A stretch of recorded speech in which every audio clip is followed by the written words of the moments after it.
प्रीतम पाटील धरला बाया आंबाबाई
लगान आतडीवर आली बस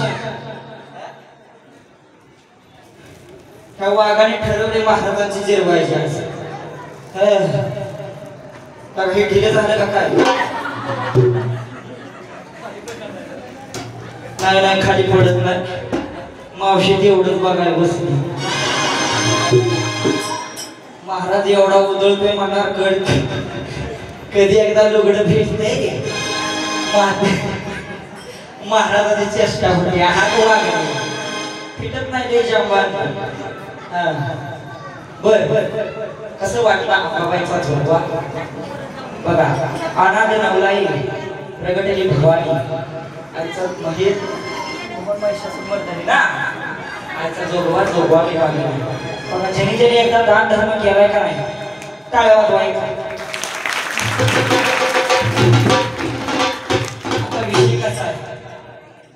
आम्हाला सुपारी असते पण ही जोगवा म्हणजे भारुडातून एक मेन भारुड आहे जोगवा घेतला पाहिजे त्याच्यानं काय होतं भारुडकार तुमच्यापर्यंत येतो आणि त्या भारुडकाराच्या भावना आणि त्या आंबाबाईचा जोगवा दिल्याने आंबाबाईचा तुमच्या डोक्यावर हात राहतो त्यामुळे ज्याने ज्याने एकदा जोगवा दिला त्याच्यासाठी मोठ्या टाळ्या वाजवा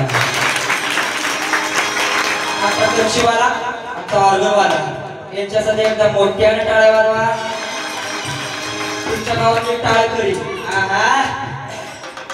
हे गाव फिरलो महाराज असं टाळ करी जोगवेला का नाही ठीकच पडत उरकत नाही ना फास्ट असते आपला कार्यक्रम फास्ट त्यामुळे टाळ त्यांना जमत नाही एक नंबर टाळाचा टाळ्या बघा आता महाराज जमलेला आहे एका साईडला महाराजाच्या पोटात सुद्धा धोकायला लागले का महाराज निवार बदलणार आता महाराज काय करणार एक साडी बदलाय जाणार तोपर्यंत ही आंबाका ही छेडा का हो पाडताय सदाबाई ही बाई जरा पुढे होती सदाबाई आणि या आंबाबाई आता काय जोगवा मागायला लागला तुम्हाला डान्स काय जोगाचा बघायला मिळला त्यांचा एक्झाम सांगतो तोपर्यंत महाराज सुंदर असं काम कोणतं असं वाटत वाड्या वाणी उडावं हार बनवणे तुझ्या गळ्यात पडावं एवढं सुंदर गाणं सच्चाई खरा त्यांचं बोलले तुम्हाला कळलं गाण्याला जेव्हा आधी डेमो वाजवते मग गावा 1 2 3 स्टार्ट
दोन्ही पाय माझं माझं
बर पहिला मंडळ आता विषय एक झालाय जनरेटर बरोबर का जनरेटर मध्ये महाराज एवढं उधळायला लागले बघून जनरेटरला इसारा आला जनरेटर मध्ये त्यात संपले त्यासाठी त्यात टाकायला 5 मिनिटं विश्रांती कोण कोण जागेवर बसणार सगळे बसणार ना जागेवर हुटली आगा गा गा गा साडी बदलत घासणं परकरवर पळत येऊन धरणार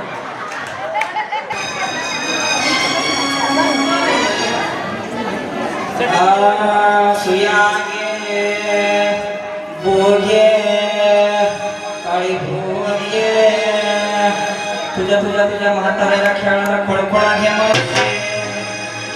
आगळीला सागे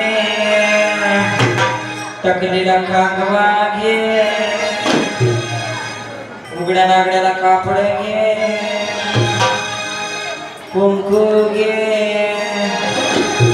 मनी घे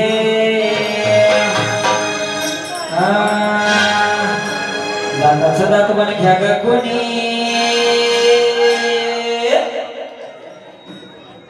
दाताचं दात पण घ्या ग कोणी दात पण घ्या ग कोणी कुंकू घ्या कोणी काळ म्हणे कुंकू घ्या कोणी काळ म्हणे कुंकू घ्या कोणी काळ म्हणे कुंकू घ्या कोणी काळ म्हणे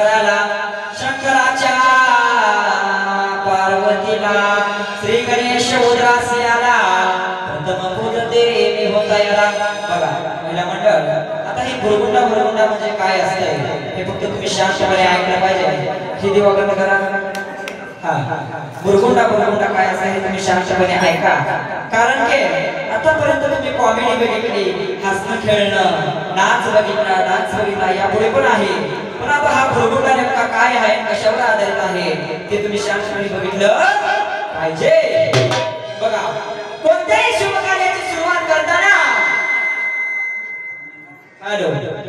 कोणत्याही शुभ कार्याची सुरुवात करत असताना श्री गणेशाला वंदन केलं पाहिजे श्री गणेशाला पूजन केलं पाहिजे तसंच भुरगुंड्याची सुरुवात करताना श्री गणेशाला वंदन करून आपण भुरगुंड्याची सुरुवात करीत आहे अनाथ सिद्धनवलाई झाले स्वानंद गुळगुळा असं घेऊन आले संपत्तीचे कुंकू खाली टाकले माझे बोराडे रे वाडणार. सौभाग्याचं प्रतीक काय सांगितलंय महिला मंडळ? कुंकू. पण आता ते कुंकू राहिले नाही. आता आल्या ह्या टिकलीवाल्या. अहो टिकली तर टिकली नाही भोगले दिला गटाचं मत कोणाला चिंता. अरे त्या कुंकवाचं आणि त्या सेंद्राचं महत्व पूर्वीच्या बायांना माहित. पूर्वीच्या बाया एक रुपया एवढं कुंकू आपल्या कपाळाला लावत होत्या आणि सौभाग्य जपत होत्या. बघा त्या कुंकवाचं त्या सेंद्राचं काय महत्व आहे तुम्हाला एका छोट्याशा उदाहरणावरून सांगतो. बघा ज्यावेळेस अरण्यामध्ये सीतामाता भागामध्ये कुंकू भरत होत्या त्यावेळेस हनुमंतराय तिथे उपस्थित झाले.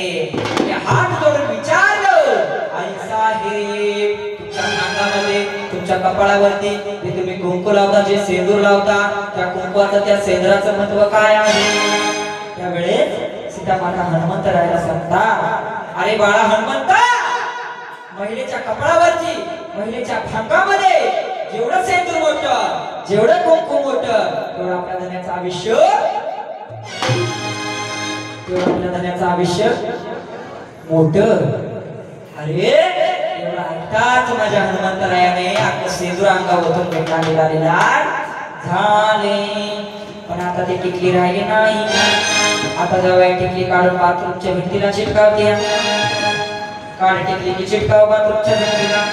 काढ टिकली की चिटकाव काढ टिकली की चिटकाव काढ टिकली की चिटकाव. सगळ्या बाथरूमच्या भिंतीचा कलरच लाल केलाय मला. कपाळाला टिकली नाही. बाथरूमच्या भिंतीला जास्त झालं. बाथरूम मध्ये कोंडून ठेवला बिचारे. बघा महिला मंडळ तुम्ही काय करता बोटभर कुंकू कपाळाला लावत नाही. अरे त्या सेंद्राचा मान किती मोठा आहे बघा. एवढा मोठा कार्यक्रम चालू आहे. निम्यापेक्षा जास्त महिला आहे. का टाळ्या वाजवा. आता एवढा महिला का आहे तर आपल्या पती परमेश्वराने आपल्याला परमिशन दिली की हा कार्यक्रम बघाय काही टेन्शन नाही. तुम्ही भर चौकात येऊन कार्यक्रम बघायला बसला कोणामुळे आपल्या पती परमेश्वरा. आणि ती जर भाव म्हणलं असतं म्हणजे हे चल घरात जायचंच नाही जायचं नाही असं जर तो म्हणला असता तर तुम्ही आला असता मला म्हणजे खरं सांगायचं येऊ शकत नव्हता. अरे आपल्या पती परमेश्वराने एवढं मोठं सुख दिलं सुंदर असा भारडाचा कार्यक्रम पाहण्यासाठी तुम्हाला सोडला. त्या पतीचं जर तुम्ही बोटभर जर कुंकू जर कपाळाला लावू शकत नसलं तर केवढं मोठं दुर्दैव. तुम्ही कपाळाला कुंकू लावत नाही त्यासाठी आमचं आम्ही भारुडकर काय म्हणतो अहो कुंकू वाल्या गेल्या आणि टिकली वाल्या आल्या. या बाथरूमच्या भिंती साऱ्या सुवासिनी झाल्या. या बाथरूमच्या भिंती साऱ्या सुवासिनी झाल्या. या बाथरूमच्या भिंती साऱ्या सुवासिनी झाल्या. कुंकू वाल्या गेल्या टिकली वाल्या आल्या. कुंकू वाल्या गेल्या टिकली वाल्या आल्या. या बाथरूमच्या भिंती साऱ्या सुवासिनी झाल्या. या बाथरूमच्या भिंती साऱ्या सुवासिनी झाल्या. या बाथरूमच्या भिंती साऱ्या सुवासिनी झाल्या. कुंकू वाल्या गेल्या टिकली वाल्या आल्या. बाथरूमच्या भिंती साऱ्या सुवासिनी झाल्या. बघा महिला मंडळ बोटभर कुंकू लावा. अरे किती मोठं सौंदर्य बघा. जर शेजारी हळदी कुंकवाचा कार्यक्रम असेल आणि तुम्ही हळदी कुंकवाला गेला तर शेजारी पाहिले की विचारते का हो आज कपाळाला कुंकू आज कुठे काय केलं काय. तुम्ही काय म्हणता बाया शेजारच्या पुढेची शिदोरी सोडायला गेली होते तिथे हळदी कुंकवाचा कार्यक्रम होता म्हणून कुंकू लावून आले. बरोबर का बरोबर का बरोबर का. ती चर्चा कुणामुळे झाली त्या कुंकवामुळे. वय म्हणायचं का किती लाज ते बायांना रडत. अरे हे फक्त त्या कुंकवामुळे चर्चा झाली का नाही माहिती. बघा गुरुकुंडला झाला विठ्ठलाला विठ्ठल पंताला विठ्ठल पंताच्या राणी रुक्मिणी मातेला श्री संत ज्ञानेश्वर उदरास आला. या आणि ज्ञानेश्वरी ग्रंथलेला ज्ञानेश्वर महाराजांनी वयाच्या 16व्या वर्षी काय लिहिलाय. ए मोठ्यानं बोला बरं बायानं काय. ज्ञानेश्वरी ग्रंथ वयाच्या 3व्या वर्षी वयाच्या 16व्या वर्षी. अरे वयाच्या 16व्या वर्षी माझ्या ज्ञानेश्वर महाराजांनी ज्ञानेश्वरी सारखा पवित्र असा ग्रंथ लिहिला. छत्रपती शिवाजी महाराजांनी 16व्या वर्षी स्वराज्याचं तोरण बांधलं. पण आमच्या ह्या जातीला ज्ञानेश्वरीच्या ओव्या मारून काढतो. आमच्या जाती काय माहिती बार बार करेगी परवो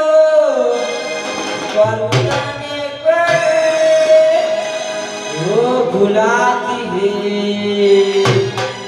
मगर जाने का नहीं ओ गुलाबी है मगर जाने का नहीं ओ गुलाबी है मगर जाने का नहीं। अरे बार बार करते ये कौन उठाने का वो बुलाते हैं मगर जाने का नहीं। महिला मंडळ अहो एखाद्या पोरीनं जर मुलाला धोका ये जांभळ्या देऊ नको मावशी ये बाई ही काय किडा बघा बुलाते हैं मगर जाने का नहीं।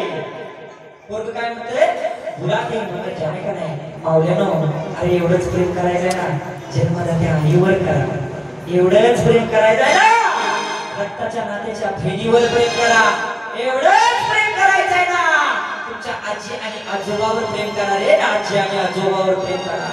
अरे बघा लेकराचं व्हायचं नातं काय असतं मुलगा 9 महिन्यात स्वतःच्या उदरामध्ये आई वाढवते लहानाचा मोठा करते शिक्षण देते आणि शेणा मातीच्या घरामध्ये कसा तर वाढवलेला मुलगा मोठा होतो शिक्षण घेतो त्या आई बापाला विसरून जातो। लहानाचं मोठं केलं आणि बाहेर शिक्षणाला पाठवलं मुलगा नोकरीला लागला मोठा झाला आणि त्या मुलानं आपल्या आई बापाला घरातून बाहेर काढलं। बघा अरे माझ्या माऊलीनं लहानाचं मोठं केलं शेणामातीच्या घरामध्ये तुला जोपासला तू मोठा झाला बघला बांधला त्या माझ्या फाटक्या पदराच्या आईचं करतो पाय तुला त्या घरात सहन झालं नाही तर चार चौघात मित्रां नाही तसलं माझ्या माता माऊलीला बोलतो अरे बाळा 9 महिने पोटामध्ये वाढवलं हेच तो आईचं पाठ भेटलं काय। महिना म्हणजे एक किस्सा तुम्हाला सांगतो। एकदा मी वाटेने जात असताना एक जोडपं बसलं होता मी म्हणलं आजी आजोबा तुम्ही इथे का हो बसला ते म्हणले बाळा आमचा मुलगा आम्हाला गावी घेऊन चालला होता गाडीत पेट्रोल संपलं म्हणून आम्हाला इथं सोडून गेला तो माघारी आलाच नाही। अरे थरथर कापणारे हात डबडब हलणारी मान तसल्या आई बापाला तुम्ही घरातून बाहेर काढले। अरे लहानाचं मोठं केला हाताचा पाळणा केला 9 महिने आपल्या पोटात उदरात वाढवला त्याच मुलाने आपल्या आई वडिलांना घरातून बाहेर काढलं। अरे म्हातारपणी वेगळं राहायची गरज आई वडिलांवरच काय येते रे तू लहान होता त्यावेळेस सुद्धा आईने विचार केला असता त्या बाळाला आपण घरातून बाहेर काढून त्याला वेगळे ठेवूया त्यावेळेस तुझ्या मनाची धडपड बाळा किती झाली असते। त्या आई बापाने तुला लहानाचं मोठं करून त्या आई बापाला तू घरातून बाहेर काढतोस त्या आई बापाचा आत्मा काय म्हणतो अरे भूक लागता जीव तळपडतो बाळा सांगू तुला कसा रे पाण्यातला मासा तळपडतो ना जीव होतोय माझा तसा। आणि पंढरपूरच्या पायरीवर बसल्या कोणत्या आईला बरं वाटणार आहे वृद्धाश्रमात टाकलेल्या कोणत्या बापाला बरं वाटणार आहे। लहानाचं मोठं करून शिक्षण दिलं डॉक्टर केला इंजिनियर केला चांगली मुलगी बघून लगीन करून दिलं आणि त्या मुली देखत आई बापाला नाही कसलं टाकून बोलला। अरे 4 चौघात जर आईचा फोन आला ना मुलगा फोन कट करतो आणि दुसऱ्यांदा आई फोन लावते आणि म्हणजे बाळा तुझं काही चुकलं नाही माझ्याकडून कोणतं बटन दाबलं आणि माझ्याकडून फोन कट झाला। एवढ्या मोठ्या काळजाची माझी आई अरे बाजारात तो आईचा पदर धरून मागे जायचा आईने स्वतःसाठी घेतलेली चोळी तू रडायला लागला तुला खायला घेण्यासाठी परत त्या दुकानदाराला भागाने द्यायची। एवढ्या मोठ्या काळजाची आई मरणाच्या टप्प्यावर आहे मुलगा शिकून बाहेर आहे मुलगा नोकरीला गेला आहे आई म्हणते माझ्या मुलाला मला एकदा बघायचं आहे माझ्या मुलाला मला एकदा बघायचं आहे आता मी माझं प्राण त्यागणार आहे आणि माझी शेवटची इच्छा माझ्या मुलाला पाहण्याची आहे। पण मुलगा एवढा संसार व्यापी झाला आपल्या आई शेवटचं प्राण सोडताना सुद्धा महिला मंडळ मुलगा तिथे गेला नाही हो। आईच्या डोळ्यातून पाणी आलं आईचं हृदय भरून आलं जन्मदात लेकरू पोटात वाढवलं आपल्या उदरात वाढवलं आणि तेच लेकरू जर शेवटच्या टप्प्यात जर दर्शन द्यायला जर येत नसेल ना असली औलाद आपल्या पोटाला नको। महिला मंडळ मुलाने कितीही भांडण करू द्या पण आईला वाटतं माझा पोटचा गोळा रे किती जर केलं तर मनातून आपल्या मुलासाठी प्रेम वाटतं आणि मुलाला आई कधीही वाईट बोलत नाही। बाळा तू आता चुकलाचे पण मला वाटतं तू नक्कीच तुझी चूक सुधारची अशी म्हणणारी माझी जगात मोठी आई आहे। आईचा प्राण चालला आहे. आई म्हणते माझ्या मुलाला दाखवा, मुलाला दाखवा. पण मुलगा महाराज तिथं येत नाही. त्यावेळेस आई काय म्हणते, मी तुझ्यासाठी जीवन जाळले, मी तुझ्यासाठी जीवन जाळले. तुने नाही पाणी पाजले, मी तुझ्यासाठी जीवन जाळले. तुने नाही पाणी पाजले, मी तुझ्यासाठी जीवन जाळले. तुने नाही पाणी पाजले. महिला मंडळ आई म्हणते बाळा तुझ्यासाठी जीवन जाळले गे, पण तो पाणी नाही पाजले. शेवटच्या टप्प्यात सुद्धा तो मला भेटायला आला नाही. पण बळजबरीने गावकरी लोक जातात, त्या मुलाला आई पशी घेऊन येतात. आई मुलाला बघते आणि बघतात क्षणी आपले प्राण सोडून देते. मी तुला पाहून प्राण सोडले, मी तुला पाहून प्राण सोडले. तुझ्या पाणी मी तुला पाहून प्राण सोडले. तुझे नाही पाणी पाजले, मी तुला पाहून प्राण सोडले. तुझे नाही पाणी पाजले. महिला मंडळ एवढा वाईट प्रसंग आपल्यावर यावा, जर हे जर आपल्याला माहित असतं तर हा मुलगा आपण जन्माला येऊ दिला असता तो. अरे म्हातारपणी मुलगा आपला आधार बनेल म्हणून आपण मुलगा पोटी जन्माला घालतो. आणि शेवट जर मुलाने ही अवस्था त्या माझ्या आई बापाची करायची असेल तर काय उपयोग. माया मंदिर आलेले लागे कळस फुटाया, आज घाया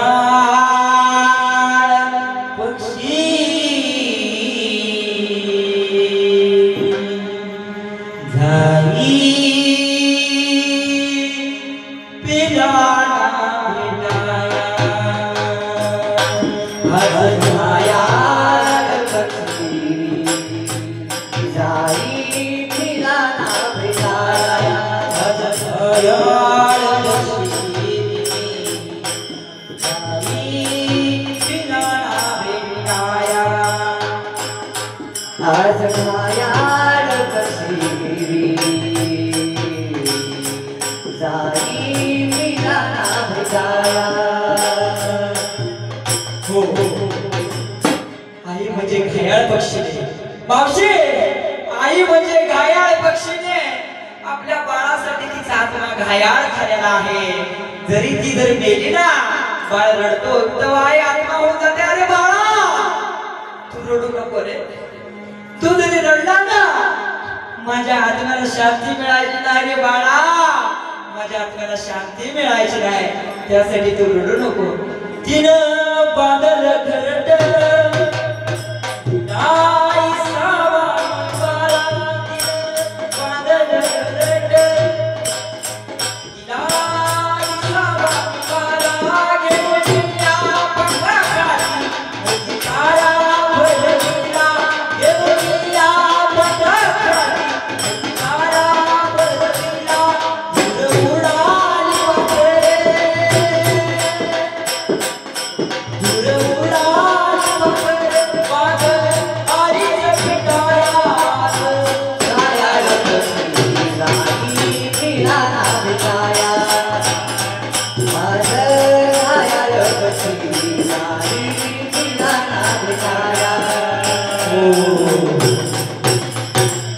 मुलांनो आपली आई आपल्यासाठी देवता असते, त्यासाठी आई बापाचा सांभाळ केला पाहिजे. मला ह्या चरणातून एवढं सांगायचं आहे. आणि जर मुलाला चांगले संस्कार लावायचे असतील, प्रत्येक महिलेच्या डोळ्यामध्ये पाणी आलं, कशासाठी आलं तर ही परिस्थिती सत्य आहे, त्यासाठी तुमच्या डोळ्यातून पाणी आलं. माझा रडवायचा तुम्हाला रडवायचा हेतू नव्हता महिला मंडळ, पण आज जी सत्य परिस्थिती आहे ती मी सांगितली, तुम्हाला पटलं. बघा माय बाप केवळ काशी त्याने न जावे तीर्थासी, पुंडलिका बघा काय केले रंबा उभा